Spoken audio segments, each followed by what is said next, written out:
Hello, music family. Oh dear, I'm trying to put you in this thing. Hi! It's time for a cup of tea, don't you think? So, just, casually, there's a witch's hat in the corner, just having a fabulous moment here on the couch. Gonna wait for at least one person to show up. Hey, there's one person. Hi. So, I'm going to have a little cup of tea. We're sitting on the couch today. Hi guys. Yay, there's 4 of you here now. It's time for some green tea. And we're going to have a nice little music lesson today on the couch with a cup of green tea. And you don't know right now because you can't see, but we are surrounded by a bunch of beautiful flowers. Here's some flowers. Here's some flowers. And here's some flowers. There's a lot of flowers on the table. But you know what? You need to surround yourself in beauty, I think. It's very important, to get inspiration. Hi, oh my gosh, thank you. Thanks for being here. So let's have a little sip of tea. Hi, yay. I also have, once a few more of you guys kind of get here, I have an excerpt from a very fabulous book that I must read to you. I don't know if you've ever read anything from Waldo Emerson, but I'm being a nerd and trying to learn something. So tried to read about 15 or so pages of this the other night after teaching. And I think I probably absorbed about 5% of what he was saying. But I did come across something that did stick in my head because I've heard Joe Rogan talk about it. And as you know, I love Joe Rogan's podcast. I think it's very magical and wonderful and thought-provoking. But anyway, Waldo Emerson I am exploring right now. And I'm going to read you an excerpt from this book in a second. I even have my teacher glasses to pop on as well. So, how are you guys doing? These are just our little checking in for the week videos, making sure you're all okay, making sure everything is okay in the world. Just having some fun as well. There's nothing better than just having a cup of tea with your friends, You gotta just catch up a little bit and take a little break and, have some fabulous things around you for a little bit. I invested in a little, I'm going to turn you this way so you can maybe see it. Do you see that giant thing over there? That massages your legs. It's so fabulous. You put your feet in there and it's the greatest thing in the whole world. Especially if you've been teaching. Oh, I'm sorry, did you even see that? My hand was in the way. That in the corner there. It massages your feet. You put your feet right in it and it massages your feet, your calves, everything. And it's the most wonderful thing after lessons. Because, sometimes I'm teaching for 10 hours almost. Yesterday it was 9 hours. And I came home and put my feet in there and I felt so much better. So if any of you guys are on your feet all day, I would recommend getting something like that. So the other thing that we have here is our little singing bowl, but I feel like maybe I should put my little witch's hat on. I know that it's August and that it's nowhere near Halloween yet, but as you know, last week I found this hat and I feel like it's now our music lesson hat. So here's, this is the proper attire now. I was so upset when we had to study. Oh my gosh, I don't know why it's cutting off your, it kind of cut your comment off. I know, isn't this so great? Can you type that again? You were saying that you were upset about something and rehearsals or something. I don't know why it cut off. It was kind of a weird, it just kind of came up weird on my screen. So yeah, it has these little bugs in it, and it's just so great. But you know what's terrifying is that, you know, the idea of putting this hat on and then like just thinking, oh, they're just like fake bugs, and then they're actually like real bugs. Like that would be terrifying. I feel like that would happen to me. So I'm going to move my Viola out of danger's way for a minute. And just put it over there. You know, it's just a couple $1,000 just hanging out. And I might lean back, and don't want that to happen. So are you guys ready to hear some Ralph Waldo Emerson? Let me see if I can find this quote, okay?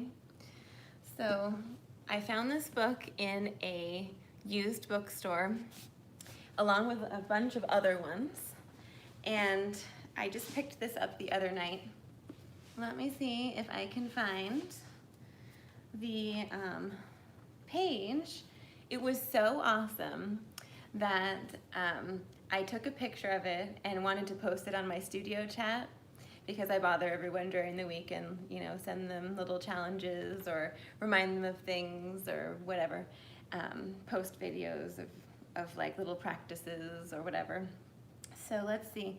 This is from his essay. This is from Ralph Waldo Emerson's essay, The American Scholar, which is very interesting. So let me just take a second and see if I can find it. He's talking about thoughts and your mind and feeding your mind, which is very important, you know, what we kind of put in our little mental, in our head, you know, what you're feeding your mind. Okay, let's see here. I know it was on this side of the book. So, oh, here. Is it here? Okay. We all know that as the human body can be nourished on any food, though it were boiled grass and the broth of shoes. So, sorry, let me read that again. We all know that as the human body can be nourished on any food, though it were boiled grass and the broth of shoes, so the human mind can be fed by any knowledge. And great and heroic men have existed who had almost no other information than by the printed page. I only would say that it needs a strong head to bear that diet. One must be an inventor to read well. As the proverb says, he that would bring home the wealth of the Indies must carry out the wealth of the Indies. And he kind of goes on to talk, he's talking about the fact that you can't just exist in a book. Like, you can't just live your life from this and think that you know things. You actually have to go live things. And I think that's so poignant right now, because we all seem to kind of live through our, you know, our technology. And I'm finding myself more and more wanting to connect with other people. I think it was on page 17.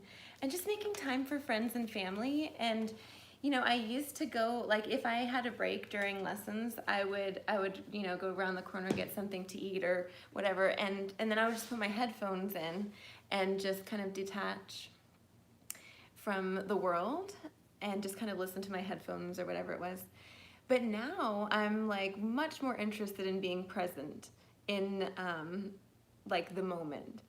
So like actually just like experiencing what it's like to sit in a Whole Foods and eat lunch and be surrounded by people in the afternoon on a Monday or something. Or what it's like, what it feels like to wander through my little town and hear the birds sing and feel the breeze on my face, and maybe like, you know, see the clouds and look up and see the sky and just kind of appreciate those moments that are not always, they're like never going to be the same the next day, you know? So I think that, anyway, this just really, that thought about you can't just exist here, and that you can also feed your mind with like silly thoughts. It'll survive on ridiculous thoughts or sad thoughts or happy thoughts or whatever, but just be careful what you're actually feeding it. So I think that's fabulous. What do you think? Do you like that? Go look at your local used bookstore and see if you can find some of these old Harvard classics. Like there's just so many of these books. I'm determined to read them eventually. I just don't know when I will get to reading them. This was $4.95, this book. So, I mean, money well spent. All right, back to tea. For you guys that kind of got here a little bit late, we're gonna do a music lesson, I promise. I don't know what we're gonna do today. So if you have any questions, let me know. But I wanted to just show you and talk to you briefly about, because music is an art, you know, I really think that you need to expose yourself to beauty, whatever that is for you personally. So, oh my gosh, hi Michael. So thank you. I know, I feel like this should just be like a normal hat. I feel like this is a hat that my great grandmother would have worn, not maybe so pointy, but I mean at some point I feel this kind of hat was somewhat in style. I don't know. I am intrigued by bringing back like a really old fashion trend. So, but anyway, talking about like feeding your soul, I think is just like so, oh, you have a 5-foot shelf of books, yeah. Stamp of approval. I feel like you just really need to pay attention to what you are feeding your soul. So, you know, maybe you can brighten your space with something beautiful, whether it's a flower or some art that you like, or a picture that you like, or something like a magical witch's hat. But just kind of finding some beauty in your life. Oh, of Harvard classics? You have a 5-foot bookshelf of Harvard classics books? Those are these. That's crazy. That's so crazy. That's awesome. So, like here I have this beautiful picture of Sedona. I'm gonna try and show that to you. This is one of my favorite places on earth, and when I'm practicing I'll stare into this picture and like look at the dark places and the light places and the little stone thing there and then the little rock thing there and the water and the droplets and all of that kind of thing. And the cactus and the colors, and it's just so beautiful. So having something nice around you, having some silly things around you too. Like I've got this pillow that it just makes me laugh. I think it's really funny. You guys know The Office? Maybe I should teach you The Office, like the theme song from The Office. That would be funny. What else? I think that's all my lofty thoughts for the day, but maybe you can just have some fun, right? I think last week we were talking about how you could decide to make things easy and fun, or you could decide to make things harder than they really need to be, you know? And I feel like I am really good at making things harder than they need to be. Okay. All right, you guys. I am going to take this off for now because I can't play my viola with this hat on. So I'm going to just pop it over. Let's keep it in view though. Gotta keep it in view. Oh, at dusk in Sedona? Yeah, it is. It's magical. Okay, I just wanna make sure you guys can see me. And I'm gonna grab my viola. Last week we were talking about appreciating your sound, you know, because we so often just kind of hear all the problems that are, you know, right under our ear. We just hear everything that's wrong with it. But taking some time to just play like you really enjoy the sound that you're making, right? Or playing from your heart. The other day I was teaching one of my little ones happy birthday because her birthday is coming up soon, and she's very sweet. In fact, she might even see this live stream, I don't know. If you see this live stream, sweetie pie, I love you so much and happy birthday. So, but we were talking about how to play happy birthday. Do you want to play happy birthday?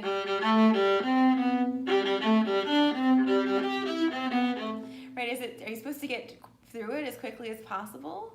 Or are you supposed to kind of enjoy singing happy birthday, maybe singing it from your heart, you know? So we were practicing just doing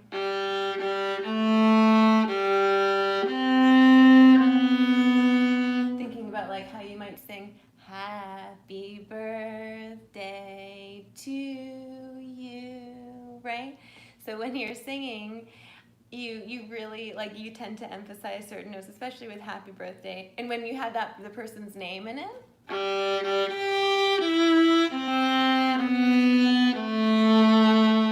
kind of lingering on that one. Happy birthday, dear Brooke. You wouldn't want to do. You would take your time with it. And so we were just kind of practicing playing from your heart. So I think it's really important to actually have time in your practice to just have fun playing some simple songs that you really like.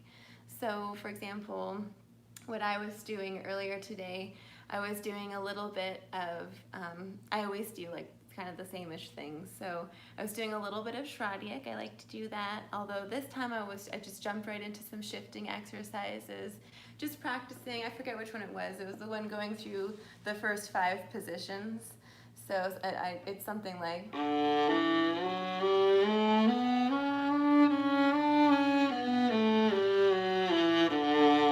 And I always have a hard time going to 5th position for some reason.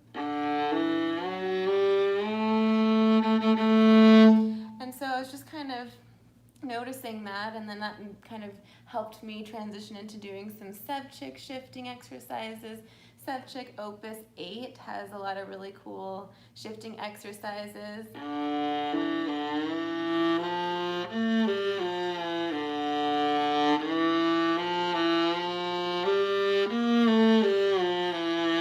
Just kind of making them nice and smooth and easy. And then after that, I transitioned into doing some Kreutzer, but just kind of easy stuff, just like easy stuff, you know.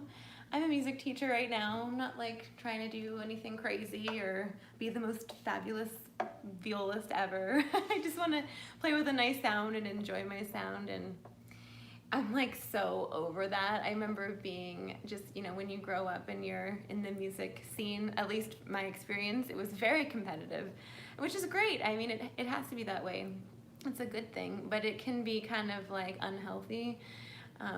So I just, my concept of music was like, oh, it was like to be better than someone rather than just like to enjoy playing music. So believe it or not, it's taken a long time to get out of that mentality. I don't know if any of you guys can relate to that, or if there's something in your life that makes you feel like that and you're like, you've just totally lost track of what the actual point of it is, that what you're doing. Like sometimes I notice this when I exercise. It's like, it's not necessarily to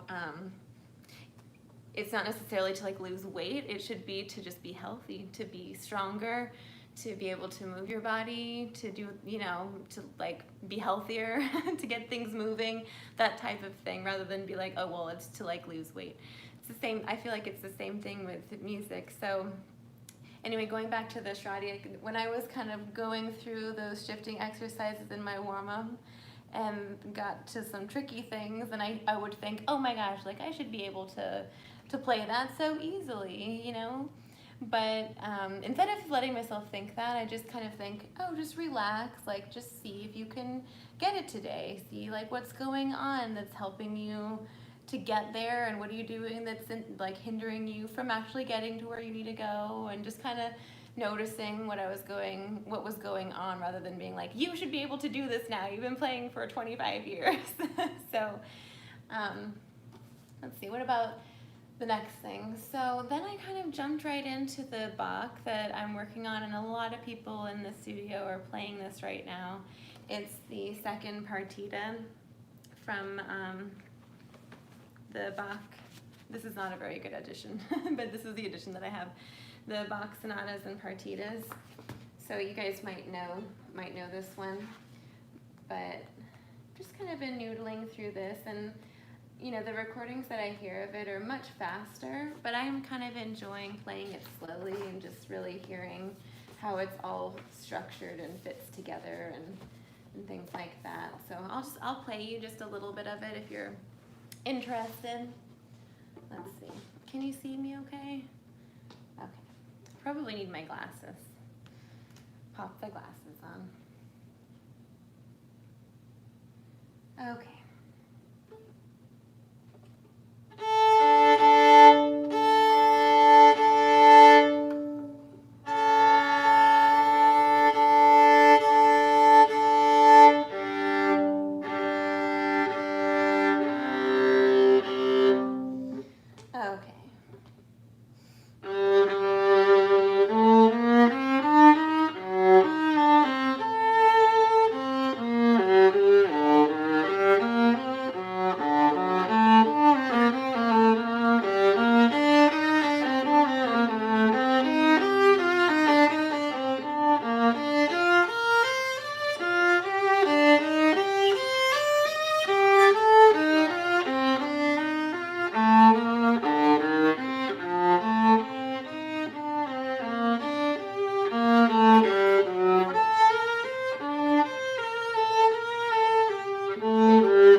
first part of it.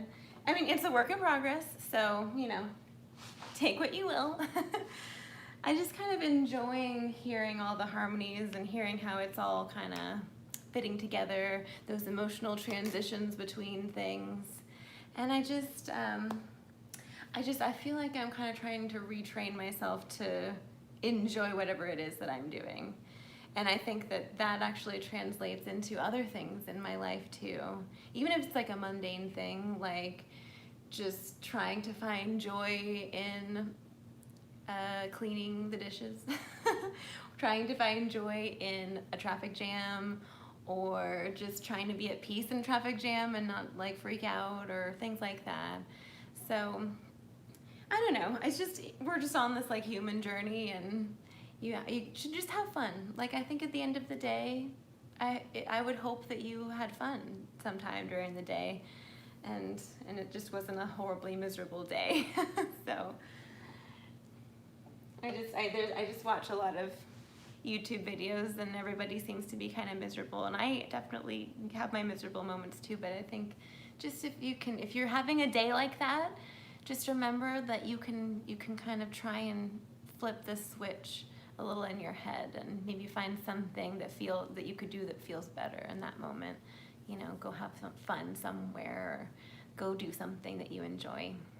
And if you're playing your instrument, you can maybe find a note that you just enjoy. If it's just, that's the only thing that you can do, is just play one note with some joy, with a nice sound, then at least you can do that. It's better than just like throwing the instrument in the trash, which is sometimes what we all feel like doing. I know that sometimes happens. But I think like finding something to feed your mind with that's good, feeding your body with some good things, having a cup of tea with your friends, being ridiculous a little bit, having some beautiful things. You know, this is the flower over here I'm trying to show you, in your life, and just like adding some fun things to your life. I guess I'm in a philosophical mood. Do you guys have any questions about anything? Like any music questions? Like, do you have any struggles with things that you're kind of working on, or anything? I mean, I know everybody's always asking about vibrato. I think we've done like a video on like arm vibrato, right? I don't know if I ever did a video on like wrist vibrato. So, you know, arm vibrato is from the elbow here, and the whole rest of your arm is nice and neutral. All those joints, they're not locked. They're neutral and relaxed so that they can respond to that elbow opening and closing. And it would sound like this if you went really slowly.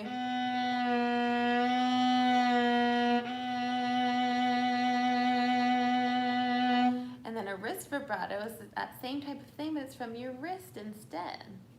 So it's a little back and forth from the wrist. See my first finger? Sometimes people do this. They like take the fingers away and like hyperextend away from the instrument.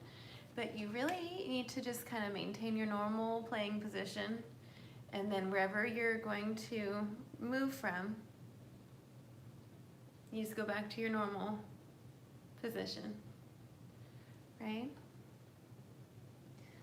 So you see a 12-year-old Yehudi men. Do I look like I'm 12? Oh my God. A 12-year-old Yehudi Menwin? Anyway, yeah, so with wrist vibrato, it's just from your wrist. It's just a little rotation backwards and then back to normal again. All right. Oh, maybe I can show you this new folk song that I have been noodling through. I've been showing everyone this folk song. It's from the Blessed Fiddler's Fake Book. And there's like, you know, just so many of you know, just so many fabulous songs in here. This one is called Lochleven Castle. And as I always joke with my studio, like I'm really good with the alphabet up to G, like A through G I'm pretty good with, but anything after that I get like confused really quickly. So Lochleven Castle, here, maybe what I can do is, whoops. whoops, I can like show you the music and you can take a screenshot of it or something. That probably would be a good idea. It encompasses 2 pages, so I'll just, it's called Lochleven Castle. It's at the end here. So it's this last one. 1, 2, 3. Okay, and then the next part of it's these first 2 lines up here. So I'm gonna count to 3. 1, 2, 3. Okay, so there's that. And I'm not a fiddle player. I also am playing this on the viola. I'm just pretending my viola is a violin. So I would be playing it the way I would play it on oh, it's backwards. Oh no. Well, if you screenshot it, maybe you can like edit it or something. But this one, it sounds kind of like this, I'm assuming. Okay, let's see. 1, 2, 3.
So anyway, that's called Lochleven Castle. I'm sure there's a recording of that online. I just noodled through that so you kind of had an idea of what it sounds like.